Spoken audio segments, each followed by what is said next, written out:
How can the United States Constitution be used to change the occupant of the White House? Or can the U.S. Constitution be used against political rivals or enemies? This is President Joe Biden being asked in January of 2023 about a potential rematch with Donald Trump. So the entire genesis of that G7 conversation was tied to your predecessor, who is about to launch another campaign. So how do you reassure them, if that is the reason for their questioning, that the former president will not return, or that his political movement, which is still very strong, will not once again take power in the United States? Well, we just have to demonstrate that he will not take power by, if he does run, making sure he, under legitimate efforts of our Constitution, does not become the next president again. I'm Kevin Battle. Thank you for joining us here on WCBM in Baltimore and beyond. A legal argument is being tested in the courts against a frontrunner, polling at 53% according to the latest 538 polling average. That's 40 points ahead of his closest inter-party opponent. Former President Donald Trump is facing a barrage of lawsuits. Will they keep him from a second term? Two of the lawsuits challenge his candidacy under the 14th Amendment of the U.S. Constitution. One of those lawsuits was filed on Tuesday. A group in Minnesota is challenging the eligibility of having Donald Trump's name on the 2024 ballot. So, should he be disqualified, or is he constitutionally ineligible, as many anti-Trumpers declare, and why? And first, it was against Donald Trump. Now, people are murmuring about using the 25th Amendment to remove number 46, Joe Biden, from office. How can this happen? Who has the power? Who creates the panel? To get the details on both amendments, the history, the theories, and the facts, we turn to an expert. Politics professor for Hillsdale College, Dr. Adam Carrington, holds the William and Patricia LaMothe Chair on the U.S. Constitution. He's a great scholar on constitutional matters. Good evening, Dr. Carrington. Thank you for lending your voice and knowledge to WCBM and our audience here in Baltimore and beyond. Glad to be here. Thank you for having me on. What is the 14th Amendment, and why was it passed, and under what era and what clouds were forming over American-style democracy at that point? Well, the 14th Amendment was passed in the aftermath of really our greatest trial, the American Civil War.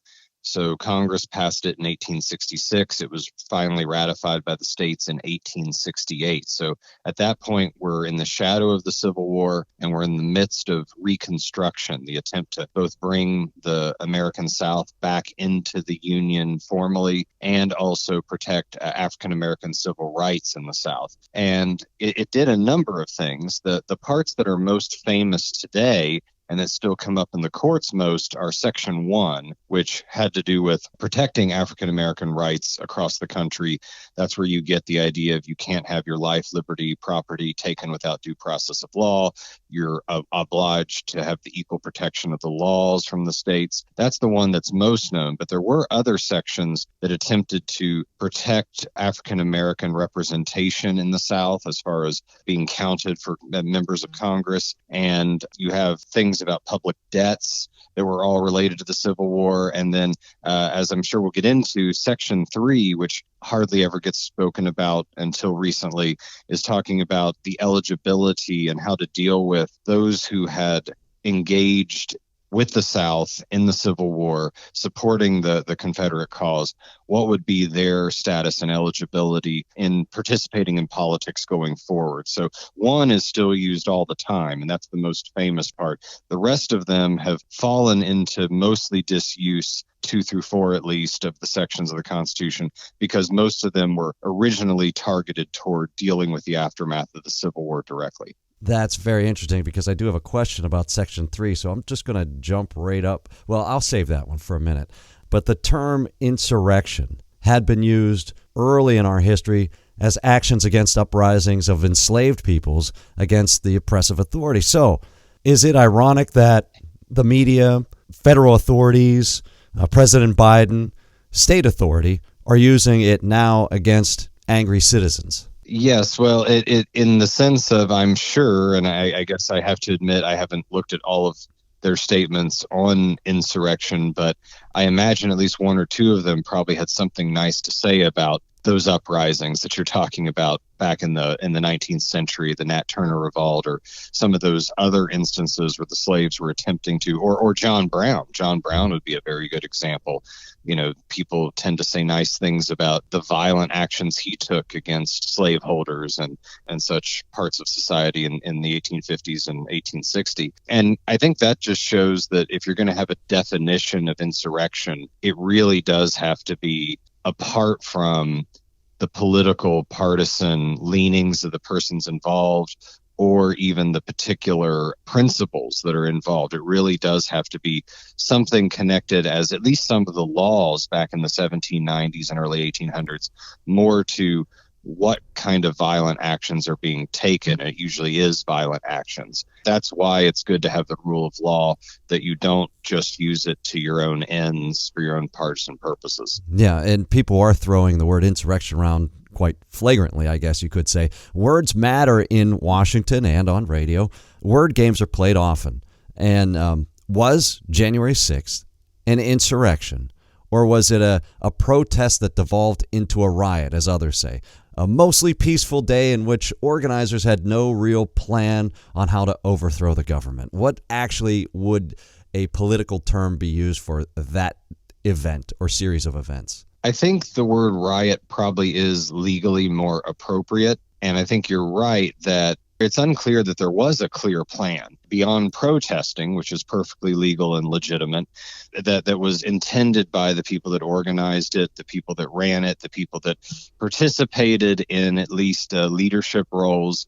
Even though it is clear it devolved into activity that does violate the law as far as breaking into in the way the congressional chamber was broken into and the things that were done there. But that difference is important because an insurrection is supposed to be a conscious, planned, violent attempt to overthrow, as you said, the government or a government function, whereas this seems to have been more like a mob, is what it descended into. And obviously, like you said, certainly not everyone involved and that was going there, but there is a big difference between a mob and an insurrection. And I think that does play into some of these bigger questions about the 14th Amendment as well. Yeah, and on August 20th, 2021, the FBI announced that they found little evidence, scant evidence, I believe is what one of the words we used, that the events of January 6th were a centrally coordinated plot to overturn the presidential election results.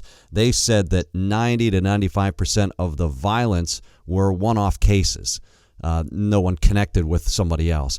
The FBI stated that they found no evidence that Donald Trump or people directly around him were involved in organizing the violence. So if that's the case, why do you think we're still talking about the 14th Amendment 2 years later? Is it more politics driven at this point? It's certainly politics driven to a degree. I think both on the when we get to the 25th Amendment too, there's obviously the people that are pushing that either president should be ineligible for whatever reason, tend to be the partisans that don't like those men. But I think without merely dismissing that, I think that there are some Americans who, they're not lawyers, and most of us don't live our life like lawyers.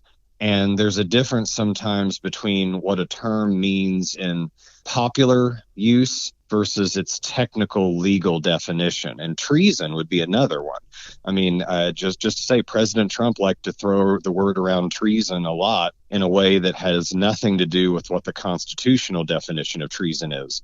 And similarly, I think, while insurrection has a tight legal definition that you and I are talking about and that matters, I think, more for legal questions, the word insurrection has come to have a broader understanding to some to be basically any kind of violence that has some kind of political connotation to it or some political intent, even if it's by one particular individual.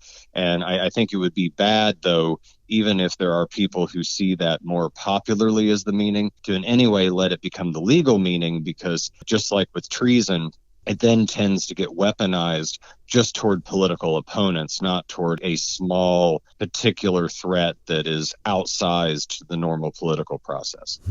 The first lawsuit attempting to keep Donald Trump off the ballot next year, 2024, using the 14th Amendment was filed in Colorado by a group called Citizens for Responsibility and Ethics in Washington. It's a left-leaning government watchdog group. A similar lawsuit in Florida was dismissed in August.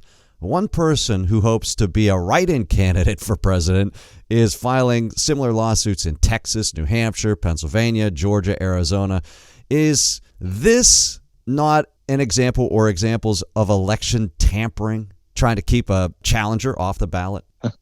I don't know that it would be the legal definition of tampering, more like a frivolous lawsuit that's being brought in bad faith. And by the way, this is not the first time things like this have happened. I live in Michigan, and there was political opponents that managed to keep two gubernatorial candidates off the primary ballot here. There seemed to be the strongest GOP contenders because of trying to find, small technical issues about what, how election procedures are being followed. But I think the fact that these are getting dismissed so quickly and easily, and even, there was a lawsuit filed in Michigan, or at least a protest filed in Michigan about this, and our own Secretary of State, who is fairly partisan in the way she discusses things, basically said, this isn't my job, this isn't my call, and I'm not going to leave former President Trump off the ballot if he were to be the nominee. So even left-leaning politicians in positions of power right now seem very reticent, really so far universally unwilling to really give those kind of claims serious merit. Yeah, I was working in Pennsylvania during the 2020 election cycle, and the Green Party was pushed off the ballot in Pennsylvania, and that was the previous election. They had garnered 54,000 votes, so those votes went to one candidate more likely than the other candidate in Pennsylvania. So that gamesmanship is played quite a bit, actually, in many states. You mentioned Michigan. Ron Fain is the legal director for the Free Speech for People organization, which filed a lawsuit, one of the lawsuits.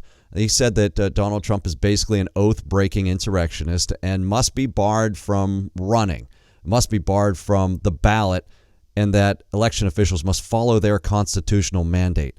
However, is this not following the constitutional duties or mandates? Basically what Donald Trump was requesting of the Capitol Hill on January 6th. How can both sides claim the constitutional mandate to bolster their case? Well, on that, I think the difference is if you set aside the question of whether, and I think you're focusing more on there were competing constitutional claims being made, as opposed to the question of who is responsible for violence and things like that.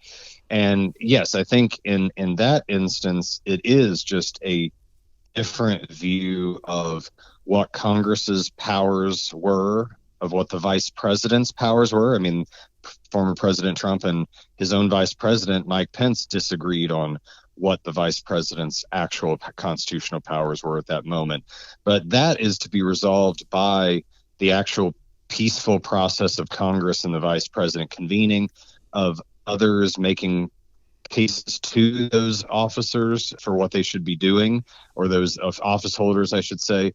And again, I think similarly to whether the 14th Amendment applies to former President Trump in other ways, because I know I've read literature that absolutely thinks that the president engaged in something like an insurrection, who still says he's ineligible because the 14th Amendment doesn't apply to the presidency. The president is not covered under that, would be one argument. So there's all sorts of things that are unresolved about this, even if you give these guys that are making lawsuits the most generous reading that you could give them, which I don't think is really warranted. Okay, you previewed my Section 3 question here. We'll get into that here right now with Dr. Adam Carrington. He is a politics professor from Hillsdale College, holds the William and Patricia LaMothe Chair on the U.S. Constitution, so he is a constitutional scholar.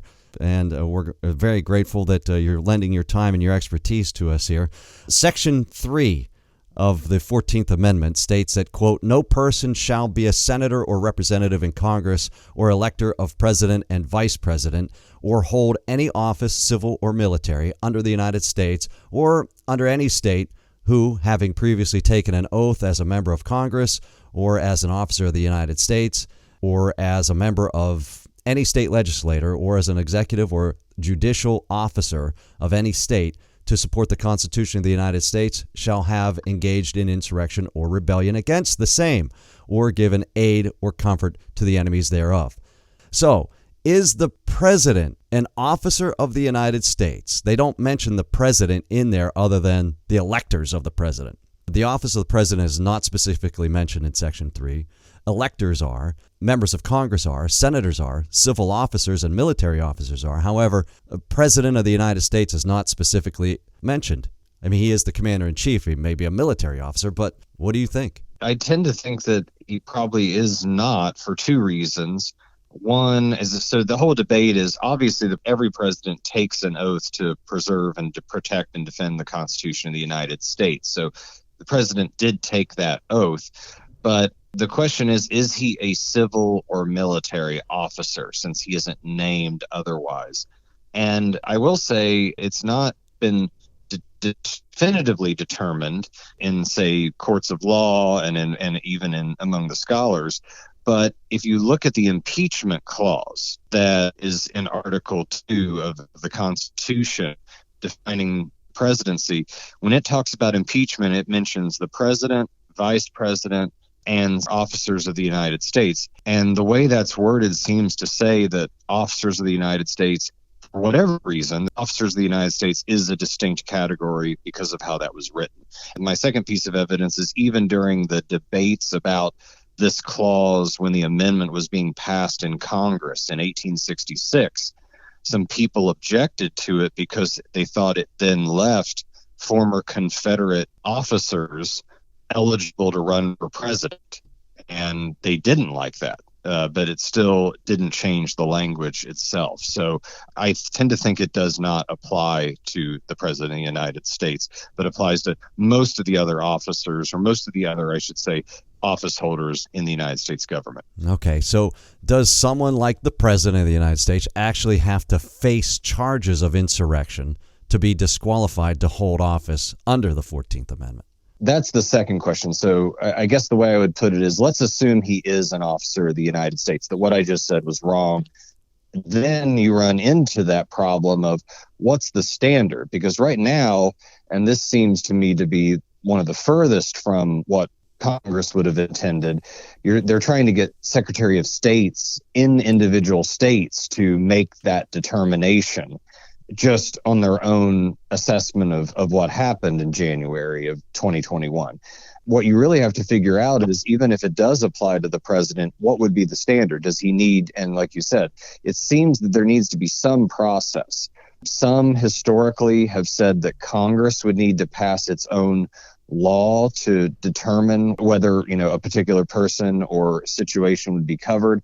Or I think, as you said, it would need to be some conviction in a court of law for charges that use the same language, that had the same language. But the idea that secretaries of states across the country would be making this call based on their own independent assessment with no legal recourse, with no either court proceeding or congressional movement with it, would be a gross violation of justice and easily manipulated by political opponents rather than trying to follow what Congress was trying to do with it originally. Okay, so how would the 14th Amendment be enforced, and how often has it been used? This section of the 14th Amendment really has not been used except for, very sparingly, since really 1872, because it was originally passed with the intent of applying to former Confederates. Now, the language doesn't merely say the American Civil War, so I think it's wrong to say that it couldn't have actual application today, just like I don't think you can say the 14th Amendment because of Section 1 of the 14th Amendment, because it was trying directly to help African Americans in the South, that it doesn't apply to everyone because the language speaks of, all persons and all citizens. But at the same time, what you would have to have again is some kind of legal process to make that kind of determination. And it would have to be really connected to, again, the concept of insurrection as legally defined. It's the whole thing. The whole conversation sort of sounds like it was put in place as a way to sort of prevent opponents, rivals with some momentum from really competing against you or beating you in an election. Well, and I would say, I mean, and maybe this gets to the whole, just as people debate what happened on January 6th, there still are some people who debate, and I get these in my own classroom, the American Civil War. If that is a rebellion against the United States, and I would say, you got a lot more evidence of that than what we're dealing with now, then you do have to ask the question of the difference in that kind of instance, where you actually have organized militaries trying to fight the federal government in an organized fashion and forming their own states and all that. What do you do when a section of the country has refused to abide by the normal political process violently and in an organized fashion? Do you let them be then part of the process afterward or not? I think that's much more of a harder question, and why it got enough support to be an amendment as opposed to some of the things we're dealing with now. So it's sort of a curveball. I have one final question for you. Is this whole thing a money grab? I ask this because Section 4 of the 14th Amendment states, quote, "The validity of the public debt of the United States authorized by law, including debts incurred for payment of pensions or bounties for service in suppressing insurrection on rebellion, shall not be questioned." So does that mean that all legal bills, lawyers' fees, FBI salaries used in investigating this matter are justified? I think that had a little bit more to do with things even more particular to the Civil War. What was going to be the status of the obligation, for example, of southern states coming back into the Union to pay their debts and to have their debts recognized, or to participate in paying back the debt the United States had incurred as a part of the Civil War? Because there were all these questions of what was legitimate and illegitimate about what the Confederate States did while they were claimed to be seceded from the Union. So I think that this would not cover, for example, any FBI corruption that could come up, or it would not be a way of supporting that. I think this, well, obviously money could be involved in some way. This is more just political. The question of partisanship, I think, would be the more likely nefarious explanation for these things. All right, so it's not a money grab. All right, now I can rest easy. Yeah, that would be such a stretch. Yeah, I think, to be honest, that's not what they're trying to do ultimately. Even if it is good money to do things like this, it's not with that particular constitutional idea in mind. Very good. Imprimis is the newsletter from Hillsdale College. Hillsdale.edu is the website. A great resource for anybody. There's a lot of free knowledge on that website, free tests you can take, newsletters that you can read. You can sign up to have Imprimis sent to your house if you'd like. We're speaking with politics professor from Hillsdale College, Dr. Adam Carrington. He holds the William and Patricia LaMothe Chair on the U.S. Constitution. We asked an expert to join us because I have questions about the 14th and 25th Amendment, and I know that you do too if you listen to this radio show, because it's being used so much in the media lately. So let's move on to the 25th Amendment. Maryland Democrat Representative Jamie Raskin once introduced a resolution in the U.S. House to use the amendment specifically for Donald Trump's cabinet, and then Vice President Mike Pence to declare that Donald Trump was unable to fulfill his duties and force him out of office. That was a couple of years ago. The Democrat majority House passed the resolution along party lines. I think one Republican, Adam Kinzinger, joined them. So what is the 25th Amendment? For at least 2 years, probably more, Democrats have howled about removing Donald Trump from office by using the 25th Amendment. Then Speaker of the House and Baltimore native Nancy Pelosi questioned his mental state many times, and that he was erratic and self-contradictory, claimed that Donald Trump had, quote, disassociation from reality. Now some on the other side, or both sides actually, see a cognitive decline in the current president, Joe Biden. There are murmurs are brewing about using the 25th Amendment to move Joe to retirement. What is the 25th Amendment and who controls its use? The 25th Amendment was ratified in 1967, so it's one of the more recent, at least constitutionally speaking. And it was meant to deal with what would be the process of making sure we always have a president in office, someone acting as the president of the United States. What happens, especially when the president becomes incapacitated, either temporarily or even permanently? And we did have instances like this. There's really a question toward the end of Woodrow Wilson's second term. He had a stroke while campaigning, and I think it was 1918, and it's not clear how much he actually was governing those last even 2 years. And so what would be the process? That it wasn't clear in the Constitution about how to deal with something like that. Or another instance that actually was used, the 25th Amendment was used in the 1980s, is President Reagan was in surgery, and he would temporarily invoke the 25th Amendment while he was being operated on. And so that was what it was meant to deal with. And in cases where the president is, comatose, that's one situation that's dealt with in the amendment. And then what we're dealing with is Section 4, which focuses on what if the president doesn't agree, or it isn't obvious in the sense of he's just not actually functioning literally. Is there a process by which others around him could make that call and say he's not operating at a level that is capable of administering the office of the presidency? So it was trying to deal with all of those situations and give a clear line of succession so we don't get in an instance where it isn't clear who's actually operating the office of executive. Okay, so who would create the panel and who would take over the office of the president?